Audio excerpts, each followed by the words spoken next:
할렐루야. 반갑습니다. 한 주간 잘 지내셨나요? 네, 눈도 많이 왔다가 갑자기 따뜻했다가 이런 날씨에 저같이 건강관리 실패하지 마시고 따뜻하게 입으셔야 됩니다. 안 춥게 입으시면 안 되고 따뜻하게 입으셔야 합니다. 네, 절대 아프지 마시고 건강관리 잘 하시기를 바랍니다. 자, 오늘 말씀 나눠보려고 하는데요. 제목 같이 한번 읽어보실까요? 제목입니다. 시작. 나의 사람됨. 아멘.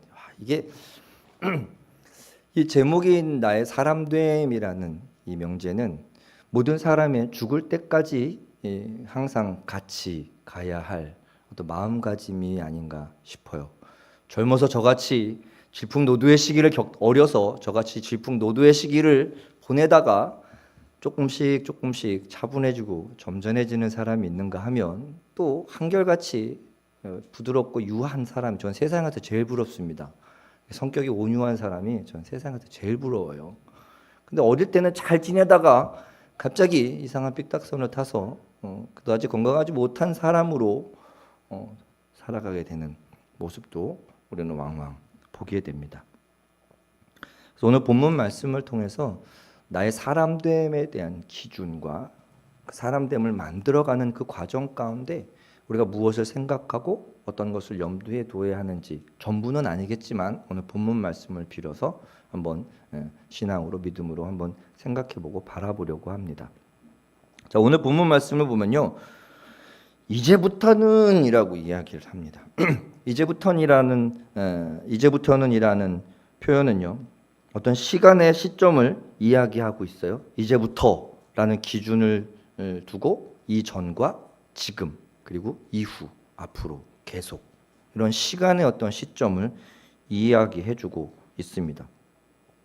그런데 가만히 생각해보면 내가 예전에 어떤 사람이었지? 라는 의구심이 혹시 들 때 없으신가요? 저는 참 자주 있어요. 내가 예전에 이런 생각으로 살아왔던가? 내가 예전에 이런 말을 많이 썼던가? 내가 예전에 이런 생각을 자주 했던가? 이전에 내가 잘 기억나지 않을 때가 있어요. 그래서 저와 여러분들의 삶 가운데 이제부터는 이라는 시점이 매일매일 매 순간순간 여러분들의 마음 가운데 탁 생각나고 기억나게 되시기를 축복합니다. 오늘 본문에서 이야기하고 있는 이제부터는 이라는 시점은요, 어떤 의미냐면 예수 그리스도께서 모든 사람을 위하여 죽으시고 부활하셨다라는 사실을 깨닫게 된 시점이에요. 그러니까 뭐겠어요? 세상의 삶에서 이제는 복음이 마음 가운데 들려진 이후의 삶에 대해서 어떠해야 하는지 신자들에게, 성도들에게 교훈해주고 있는 그런 부분이라고 볼 수 있습니다. 이전과 지금의 가치관과 세계관이 완전히 달라져야 한다고 이야기하고 있어요. 그런데 우리가 살아갈 때 보면 이런 어려움이 있어요. 내가 뭔가 오늘부터 달라져야 하는데 어떻게 달라져야 하지? 고등학교에서 대학교를 딱 들어가는 순간 대단한 이 갈등과 이거에 빠집니다. 고등학교 때는 지각 결석하면 혼나고 욕먹고 막 까였잖아요. 근데 대학교는 수업 안 온다고 누가 혼내지 않아요. 과제 안 했다고 막 누가 혼내거나 하지 않습니다. 근데 뭐예요? 결과에서 그냥 한 방에 다 드러납니다. 해야 할 것과 하지 말아야 할 것, 내 인생에 버려내야 할 것과 새롭게 담아내야 할 것, 여러분 이것들을 지혜롭게 분별하면 우리의 인생이 참 심플해지고 우리의 인생이 참 풍요로워지게 됩니다. 돈을 아무리 많이 벌어도 모으지 못하면 아무 소용이 없습니다. 에너지가 아무리 넘쳐나도 계속 허튼데 계속 써버리면 그 에너지는 언젠가 바닥나게 돼요. 여러분 우리의 체력과 건강도 마찬가지입니다. 내가 감당할 수 있는 체력은 한계가 있는데 이것저것 다 해버리면 결국 중요할 때 그 체력을 쓸 수가 없게 돼요. 여러분 7일 동안 일주일 내내 열심히 다 살아갈 수는 없습니다. 우리의 체력에 한계가 있어요. 내가 체력으로 감당할 수 있는 영역과 그 부분들을 더 아껴서 집중해야 되는 부분들을 지혜롭게 잘 분배하지 않으면 저처럼 건강관리에 실패하거나 아니면 때로는 건강에 무리가 오거나 어쨌든 실수가 되어주는 경우가 나타나기 마련입니다. 제가 예전에 사역했던 청년부 친구들이 있었는데요. 주일날 이제 아침에 오면 청년들이 몇 명 이렇게 오후 예배 때 오면 꾸벅꾸벅 졸아요. 얘기를 들어보면 해 뜬 다음에 자는 거예요. 토요일날 열심히 학교 다니고 공부하고 아르바이트 하다가 토요일 밤 놀고 싶으니까 밤새 놀고 막 3, 4시까지 놀다가 해 뜨는 거 보고 잠들면 당연히 졸리죠. 예배 오면. 예배 온 건 참 기특해요. 그러나 뭐예요? 나에게 예배라는 귀중한 스케줄이 있다면 그 예배에 전심전력을 다할 수 있는 준비는 누가 해야 되는 거예요? 본인이 해야 되는 겁니다. 어떤 회사에서 그 회사원이 이야기를 하는 자기네 회사는 이게 겸업을 할 수가 없대요. 아르바이트도 못하고 아무것도 못한답니다. 왜냐하면 낮에 출근해서 일하고 5시에 퇴근해서 아니 왜 내 개인 시간인데 이걸 왜 회사에서 간섭하느냐라고 생각할 수도 있지만 상식적으로 회사에서는 출근하면서부터 퇴근할 때까지 모든 체력과 정신과 마음을 어디에 쏟기를 원해요? 회사 업무에 쏟기를 원해요. 그런데 야간에 아르바이트하고 일하면 몸을 쉬어야 되는데 쉬지 못하겠죠? 그러면 그 다음 업무에 당연히 차질이 올 수밖에 없습니다. 여러분, 저와 여러분의 마음의 감정과 체력을요, 잘 생각하셔야 됩니다. 쓸데없는 쓰레기에 마음 뺏길 필요가 하나도 없습니다. 내가 하지 않아도 될 염려에 시간을 뺏기고 마음을 뺏기실 이유는 하나도 없습니다. 내가 나를 만들어가는 과정 가운데 참 많은 것들이 우리 주변에 옵션으로 주어져 있어요. 그런데 그 옵션을 다 장착할 수가 없습니다. 시간과 체력과 능력과 모든 상황과 환경이 한정되어 있기 때문입니다. 그래서 성경은 항상 신자들에게 그 삶에 해야 할 것과 하지 말아야 할 것, 버려야 할 것과 담아야 할 것, 왜 버려야 하는지, 이것을 왜 담아야 하는지 우리에게 여러 가지로 우리들에게 끊임없이 교훈해주고 있죠. 그 중심은 항상 복음 안에, 주님 안에, 은혜 안에, 사랑 안에, 이 기준점으로 우리를 계속 그 안에서 회복하게 하고 위로를 주시기도 하고 쉼을 주시기도 하고 그 안에 기쁨과 감사를 주시기도 하고 재미를 주시기도 합니다.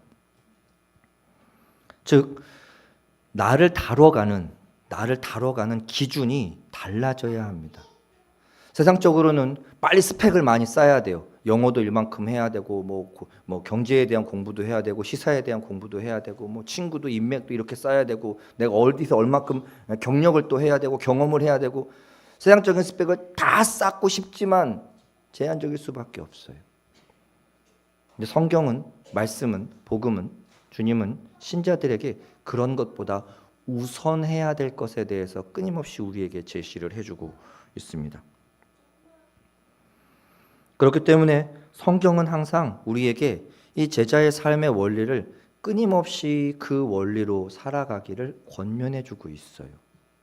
인간의 능력과 수단과 방법의 한계를 인식해야 합니다. 내가 모든 것을 다 이룰 수 없어요. 세상은 참 여러 가지로 그럴듯한 명분을 가지고, 이런 표현 별로 좋아하지는 않지만 사람들에게 쓸데없는 허영심을 부추기거나 쓸데없는 희망 고문을 하기도 합니다. 결코 이루어질 수 없는 이에게 될 거야, 괜찮아, 너 정도면 됐어. 여러 가지 진리가 아닌 것들로 우리의 주변에 계속해서 유혹하고 현혹시켜 나갑니다. 다른 사람의 성공의 케이스가 나의 성공의 케이스가 되지 않을 수도 있어요. 다른 사람의 실패의 케이스가 나에게 실패가 오는 것도 아닙니다. 내 삶 가운데 내 삶의 태도와 내 삶의 마음가짐과 내 삶의 어떤 가치를 부여하는 영역에 따라서 누군가는 실패를 보지만 나에게는 성공일 수도 있고, 누군가는 성공했다라고 이야기하지만 나에게는 실패일 수도 있습니다. 그 모든 상황의 기준이 세상적인 기준이 아니라 복음적인 기준에 맞춰 나가게 되시기를 축복합니다. 그래서 우리는 예수 그리스도의 사랑의 권하심을 받고 그 구원의 복음을 받고 그 구원의 은혜를 맛보고 믿음으로 살아가기로 결단하는 저와 여러분들의 삶 가운데 가장 중요한 것이 무엇인지 알아가야 합니다. 근데 혼자 알 수가 없어요. 그래서 우리는 배워야 합니다. 혼자서 독학할 수가 없어요. 나 혼자 내 영혼의 문제들을 해결할 수가 없어요. 도우심이 필요합니다. 나는 할 수 없어요. 어떻게 해보려고 해도 절대 할 수 없습니다. 그래서 성경에서는 항상 어느 때든 하나님의 함께 하심에 대해서 우리들에게 기술해 주고 있어요. 구약에 역사하셨던 하나님, 신약에 우리와 함께 하셨던 예수님, 그리고 이제 성령께서 우리 안에 함께 하시는 하나님. 그렇기 때문에 우리는 항상 성령의 인도하심대로 성령의 말씀에 귀 기울일 필요가 있습니다. 여러 번 말씀드렸지만 성령께서 우리에게 말씀하시는 그 방법은 막 자고 있는데 막 몽환정으로 유목사야, 뭐 너 오늘 누굴 만나라, 동쪽으로 가라 이렇게 말씀하지 않으십니다. 하나님은 우리에게 반드시 말씀을 기준으로, 성경에 기록되어 있는 말씀을 기준으로 우리에게 기억나게 하시고 생각나게 하십니다. 그래서 우리는 말씀에 마음을 쏟아야 하고, 그래서 우리는 예배의 자리에 나아가야 합니다. 내가 지금 급한 것은 아니지만 알아두어야 할 사항들을 설교를 통해서, 예배를 통해서, 성도 간의 믿음의 교제를 통해서 그런 부분을 배워가고 알아가고 깨달아갑니다. 그렇게 우리는 하나님이 어떤 분인지에 대한 관계가 쌓여져 가게 됩니다. 누군가의 소개로 새로운 사람을 만났을 때 우리는 난생 처음 본 사람이지만 우리를 소개해 준 사람의 평가를 듣고 사전적인 기본적인 배경을 알고 만나게 되는 경우도 있습니다. 그러면 참 많은 것들이 전제되어 있기 때문에 빠르게 가까워질 수 있겠죠. 처음 보는 사람하고 그냥 처음부터 새롭게 알아가야 하는 시간은 좀 더 오래 걸릴 수 있습니다. 여러분, 우리가 하나님을 알기 위해서 내가 어떤 마음을 품어야 하는지 잘 생각하시기를 바랍니다. 우리의 중매자 역할을 하신 그 예수 그리스도의 구속의 은혜가 하나님과 나와의 관계를 어떻게 회복시키셨는지 그 원리를 절대 잊으시면 안 됩니다. 내가 오늘 살아갈 수 있었고 내가 오늘 여기까지 온 것은 나를 대신해 십자가에 죽어주신 그 예수님의 사역이 있으셨기 때문입니다.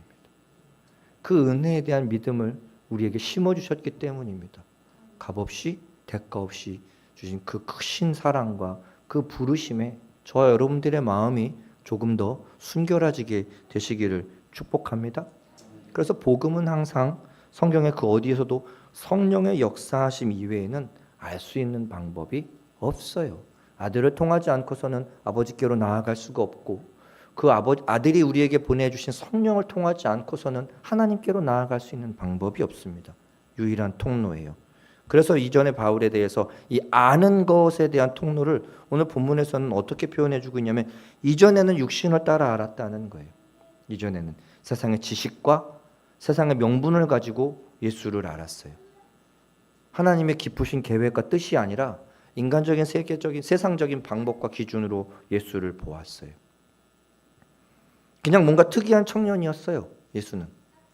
그런데 뭐였어요? 그것이 이제 성령의 눈으로, 성령의 마음으로 그를 대하는 순간 모든 것이 달라지게 됩니다. 여러분, 우리가 듣는 이 말씀을 통해서, 우리가 접하는 이 성경을 통해서 하나님의 약속에 대해서 내 개인적인 기준과 생각으로 이해시켜버리고 고착시켜버리면 안 됩니다. 야, 하나님은 이런 분이야, 단언하지 마십시오. 아니에요. 하나님은 인간의 언어로 단언될 수 있는 분이 아닙니다. 우리가 하나님을 알아갈 수 있는, 하나님을 확신할 수 있는 유일한 한 가지는 뭔지 아십니까? 우리를 구원하신 하나님, 이거밖에 없어요. 어떨 땐 이렇게 역사하시고 어떨 땐 이렇게 역사하시고, 그때마다 하나님의 크고 놀라운 계획과 뜻을 우리는 다 알 수 없어요. 그렇기 때문에 우리의 인생 가운데 닥쳐지는 모든 상황과 환경과 순간들을 우리는 판단하면 안 됩니다. 그냥 그것 그대로 하나님 앞에 마음과 생각이 범죄치 아니하고 하나님의 뜻대로 내가 살아가게 해달라고 우리는 그것을 구할 수밖에 없어요. 그렇게 어쨌든 예수를 특이한 한 청년으로 알던 그 인간적이고 이 세상 기준에서의 이해가 예수가 그리스도시고 메시아이시고 하나님의 아들이심에 대한 그 모든 것들이 이제 납득되기 시작합니다. 이 죄인된 나를 부르셨구나. 이 죄인된 나를 구원하셨구나. 이 죄인된 나를 자녀 삼아 주셨구나. 와, 그 큰 사랑을 우리는 감히 감당할 수도 없고 측량할 수도 없는 그 큰 사랑과 은혜를 받은 자로 그 사람의 생각과 기준과 마음이 이제 변하기 시작합니다. 이전에는 세상적인 것을 가지고 자랑하던 이가 세상적인 것이 의미 없음을 깨닫기 시작하고, 그리고 나서 하나님께서 내게 어떤 계획을 가지고 계시고 내게 어떤 것을 기대하시는지가 우리의 삶의 가장 중요한 관심거리로 전환되게 됩니다. 이전에는 돈을 많이 버는 것에 관심이 있다가 이제는 하나님의 기뻐하시는 대로 살아가는 것이 복된 것이다라는 생각으로 전환됩니다. 저도 약간 그랬어요. 목사 될 생각이 별로 없었습니다. 그래서 하나님, 저 목사 될 생각은 없고요. 그러니까 열심히 사업해서 돈 많이 벌어서 헌금 많이 하고 선교 많이 하고 그럴게요. 그런 생각을 가졌던 때가 한순간 있었어요. 근데 여러분 잘 생각해 보십시오. 그 마음이 잘못되거나 나쁜 마음이 아니에요. 그렇죠? 여러분 부자 되시기를 축원합니다. 건강하시고 장수하시기를 축원합니다. 평생 동안 아프지 마시고 불편하지 마시고 아주 강건하게 사시기를 축복합니다. 그것 가지고 주의 일을 해야 한다는 그 마음이, 그 마음의 깊어짐과 성숙됨에 따라 내 삶의 경로가 수정되기도 하고 편해지기도 합니다. 어쨌든 그 돈 많이 벌어서 주일 많이 할게요였던 생각들이 조금 변해서 이거보다 더 하나님께서 내게 뭔가 기대하시는 게 있나? 뭔가 더 기대하시는 게 있나? 내가 뭔가 더 할 수 있는 일이 있나라고 찾아가다 하나님의 나를 여기에 쓰시려고 하셨는가 보다 라고 내 생각을 내려놓고 하나님의 생각에 마음을 최대한 헤아려 보려고 고민하던 끝에 이 길을 가게 되는 거예요. 여러분들도 마찬가지잖아요. 여러분들은 얼마든지 이 25일이라는 하루를 얼마든지 여러분들이 생각하고 계획한 대로 활용하실 수 있어요. 그런데 우리는 어떤 걸 선택했어요? 이 귀하고 복된 날, 나를 구원하신 하나님 앞에 예배하겠다라고 결단하고 그 시간과 마음과 정성과 생명을 드리시는 거잖아요. 그렇게 우리가 지금까지 살아왔고 드려왔던 예배가 오늘 나를 여기 있게 만듭니다. 세상의 것으로 충족되는 것보다 하나님 앞에서 내게 채워지는 것이 더 크고 놀랍고 아름답다는 것을 우리는 너무 잘 알아요. 그렇죠? 기도 없이, 예배 없이, 찬양 없이 우리의 삶이 얼마나 무미건조해지고 얼마나 피폐해지는지 우리는 너무 잘 압니다. 그렇게 우리는 하나님의 은혜로 말미암아 성령의 역사가 우리 마음 가운데 주어지면 내 삶의 가치관과 우선순위가 변화되어지기 시작하고 그 변화되어져가는 과정에서 우리의 신앙의 고백이 날마다 새로워지게 됩니다. 하나님, 내가 뭐 이 정도까지는 할게요. 이게 처음에 신앙생활하면 처음에 한동안은 막 은혜 받아서 막 공예배 다 나오고 새벽 예배 나오고 막 다 참석하다가 조금씩 이제 그게 약간 믿음 안에서 갈무리 되기 시작하면 주일 예배만 갈게요. 오후 예배까지는 갈게요. 이렇게 자기가 하나님과의 관계 가운데 라인을 그리기 시작합니다. 내 삶의 영역과 하나님의 영역이 조금씩 교차되기 시작합니다. 거기서부터 시작이에요. 거기서부터. 내가 하나님 앞에 얼마나 진심이고 전심인가에 따라 이거 교차되어지는 그 영역이 어쩔 때는 요만큼일 수도 있고 한순간에 전부가 되어져 버릴 수도 있습니다. 여러분들의 마음 가운데 그 믿음의 눈과 믿음의 깨달음이 또 성령님의 은혜가 함께하게 되시기를 축복합니다. 모든 것이 교차되어 공집합이 된다는 것이 내 모든 것을 빼앗긴다고 생각하지 마십시오. 내 모든 것을 하나님이 공급해 주시는 것으로 생각하셔야 됩니다. 그게 맞아요. 여러분, 인간이 얼마나 연약한지 아시죠? 머리로 가는 혈관 하나만 딱 막혀버리면 우리는 아무것도 할 수 없습니다. 세상에서 가장 연약한 동물 중에 하나가 인간이에요.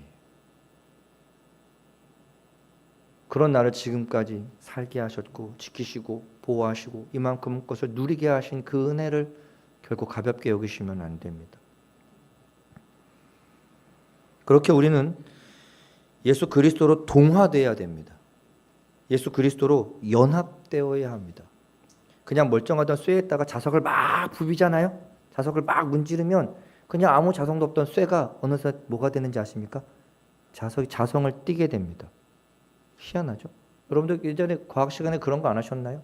그 오핀에다가 자석을 막 문지르면 이게 약간 자성을 뭐 강하지는 않지만 그 자성을 띠기 시작합니다. 우리가 예배하고 우리의 마음은 하나님께 기도하고 아뢰고 하나님 뜻을 구하고 찾고 말씀에 순종할 때 우리는 조금씩 우리의 가치가 하나님의 것으로 조금씩 나아올 수 있게 됩니다. 그래서 성경에서는 항상 그리스도와 연합에 대해서 하나됨에 대해서 동화되는 것에 대해서 굉장히 많은 관심을 가지고 있어요. 너의 시간을 어디에 가장 많이 투자하는가? 너의 마음을, 너의 생각을 어디에 가장 많이 투자하는가? 너의 마음 가운데 두려움과 불안과 외로움과 슬픔과 고통이 왔을 때 너는 무엇을 가장 먼저 찾는가? 애들은 엄마 아빠를 가장 먼저 찾아요. 엄마! 이러고 달려오죠. 왜요? 뭐 이거 하고 싶은데 자기 능력으로는 안 되거든요. 근데 하고 싶어요. 해결책을 찾습니다. 그래서 찾는 게 엄마 아빠예요. 여러분들은 어떠신가요? 인생에서 항상 가장 가까이 찾고 구하는 분이 누구신가요? 동시에 여러분들은 하나님을 어떻게 대우하고 계시는가 보셔야 합니다.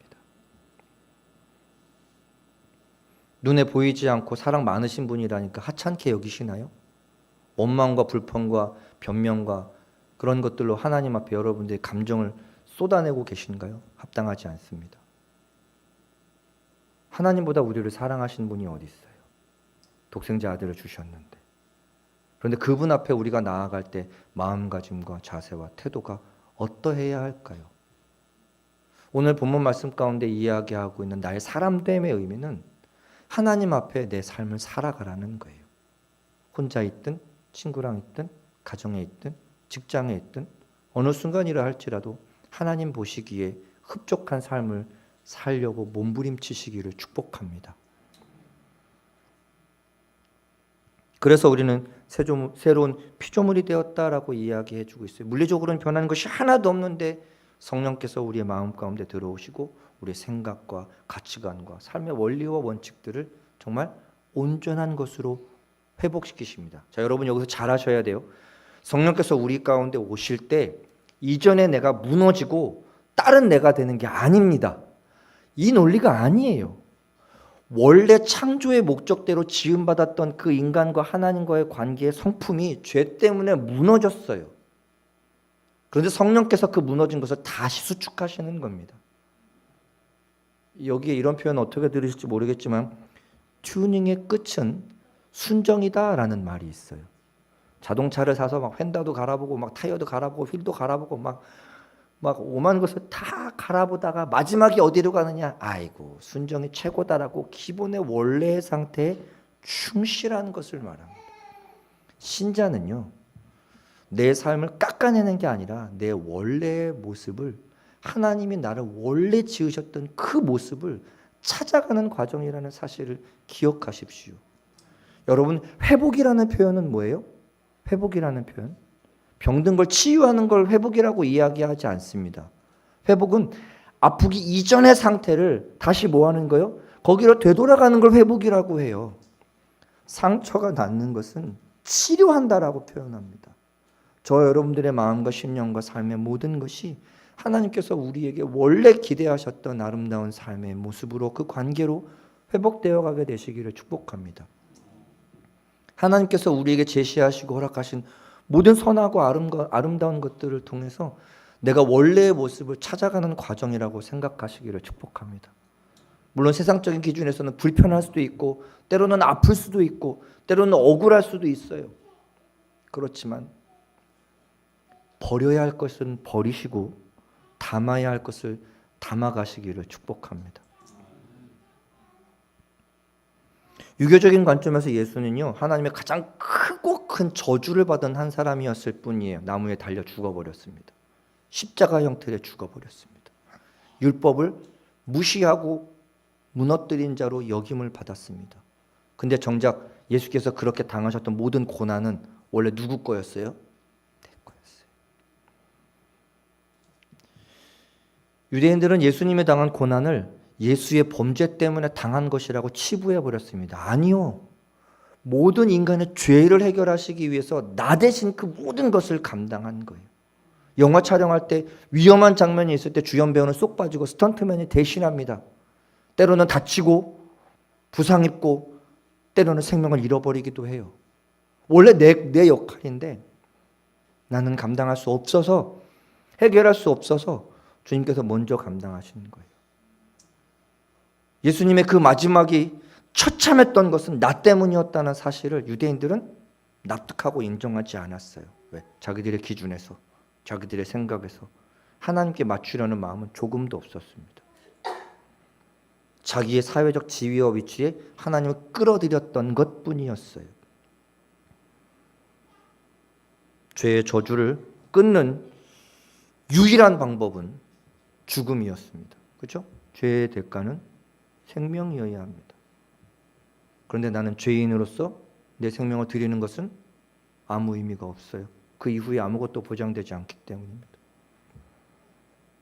그렇게 주님은 우리에게 그 약속을 보여주셨고 실천해 주셨고 성취해 주셨고 이제 이루시려고 그 오실 날을 기다리고 계십니다.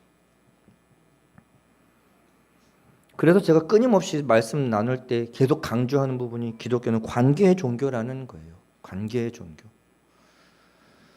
내가 주님과 어떤 마음과 어떤 자세와 태도로 있느냐에 따라 아버지와 자녀로 있을 것이냐, 왕과 군사로 있을 것이냐, 왕과 백성으로 있을 것이냐, 주인과 종으로 살 것이냐, 이 기준의 관계가 더욱더 깊어지고 신뢰되어 갑니다. 하나님은 우리를 이미 자녀 삼아 주셨고 자녀로 여겨주고 계세요. 그런데 우리는 하나님을 나의 아버지로 생각하고 계신가요? 나의 생명을 주신 아버지로 생각하고 계신가요? 그 마음을 잃지 마시기를 바랍니다. 그래서 밖에 있는 모든 사람은 영적으로 볼 때 영원한 죽음에 이를 수밖에 없어요. 그런데 우리는 그렇지 않습니다. 그래서 안에 있는 우리는 결국 영원한 심판을 받지 않고 정죄함도 없고 생명책에 기록된 이름을 그대로 우리는 예수 그리스도가 재림하실 그때 그 재림을 영접하게 됩니다. 이 신자의 정체성을 확실하게 가늠하시기를 축복합니다. 이 귀한 정체성을 세상에 헛되고 썩어지고 일시적인 것에 빼앗기거나 헐값에 팔아버리시면 안 됩니다. 목사이기 이전에 신자가 되려고 몸부림치고 있습니다. 여러분들도 장로이기 이전에 신자가 되시고 권사와 집사가 되기 이전에 신자가 되시기를 축복합니다. 세상에 머물고 있지만 저와 여러분은 그리스도에게 속한 자가 되시기를 축복합니다. 모든 것이 하나님께로부터 났으니까 이전과 다른 삶을 살아가시기를 축복합니다. 그래서 우리에게는 어제는 어제고 오늘 또 다른 새로운 내가 되어지게 되시기를 축복합니다. 어제보다 온전하시고 어제보다 거룩한 삶을 살아가시기를 축복합니다. 또 내일이 되면 오늘보다 더 온전한 하나님의 사람이 되시고 하나님의 기뻐하시는 더 거룩한 사람으로 성숙되게 되시기를 축복합니다. 이 변화의 과정 가운데 하나님은 우리에게 뭐라고 말씀하시냐면요, 하나님과의 화목을 이루고 내가 먼저 하나님과 화목해 되고 또 거기서 한 걸음 더 나아가서 우리가 화목의 중재자 역할을 감당하라고 이야기하고 계십니다. 이 화목이라는 표현이 쓰여져 있는 이 원어 카탈라게스라는 표현은요, 하나님의 주도로 이어지는 그 죄인, 대적자, 회방자, 비방자였던 우리를 다시 하나님의 자녀로 복귀시킨다라는 의미예요. 용서하고 안아주겠다는 의미입니다. 저 여러분들 사람됨의 과정 가운데 그리스도 안에서 온전함을 이루어 가시는 그런 복된 삶을 살아가시기를 축복합니다.